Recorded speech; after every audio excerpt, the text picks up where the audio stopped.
Now at 5, we're looking at what's next for the proposed budget, now working its way through the General Assembly. And we're also looking into how the spending plan affects you and uses your tax dollars. As of right now, the $8.9 billion budget has several tax and fee cuts, including cuts for retirees and certain employers. After going through the proposal, we also found it makes a pretty big overhaul to the state's tourism spending following the cooler and warmer debacle. Eyewitness News reporter Jared Planner has been working this story all day long. He begins our team coverage live from the Providence Mobile Newsroom. Mike Shannon, that's right. It all looks to be coming full circle. Forced tourism dollars went in one direction, and now it looks like they might be headed back.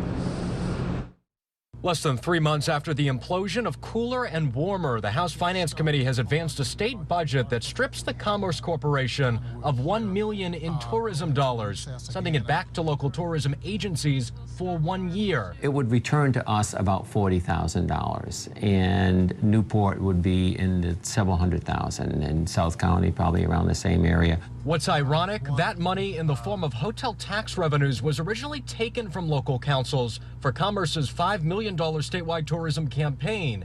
In a news release, lawmakers said this proposed budget move comes as Commerce, quote, reorganizes its campaign. It's been difficult for us to try to figure out how to make up that money, but I'm disappointed for Commerce because we were finally happy to see the state have a budget. As for how Blackstone Valley's 40 grand would be used. For us, it's program development and trying to get programs that people can attend and come to and promotion. Billington says the money would also help fill 2 vacant positions that support the promotional mission.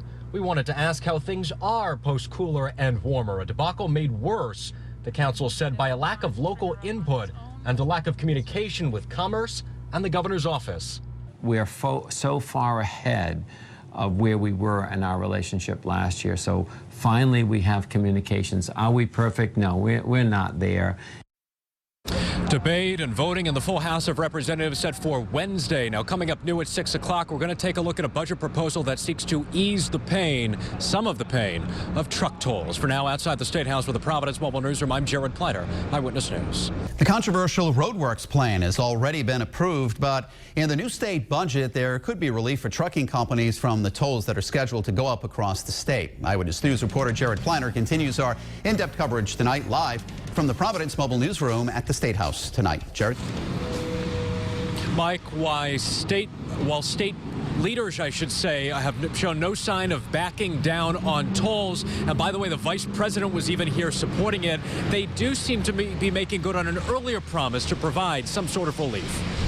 In the state budget advanced by the House Finance Committee in the middle of the night, lawmakers made what appears to be an attempt to appease trucking companies still very opposed to funding road and bridge repairs through truck tolls.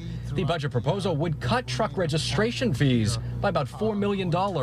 Trucking Association President Chris Maxwell was unavailable for an interview, but sent us this statement, quote, "While we heard that the General Assembly was working on economic relief for the trucking industry, neither RITA nor any of our members were party to legislation, and I have no specific knowledge of such. Accordingly, it would be premature for me to make any comments on the matter, other than to say that we remain steadfast in our opposition to tolling." Maxwell has previously told Eyewitness News the trucking industry locally and nationally has supported an increase in fuel taxes, specifically a higher diesel tax, to fund infrastructure repairs. We also reached out to Ocean State Joblot, which has expressed disapproval of truck tolls. The company responded it needs to digest the proposal, but said, quote, "Any cost relief would be a good thing." And when either one of those groups takes a firmer position on this issue, we will, of course, let you know. For now, live outside the State House with the Providence Mobile Newsroom, I'm Jared Planner, Eyewitness News.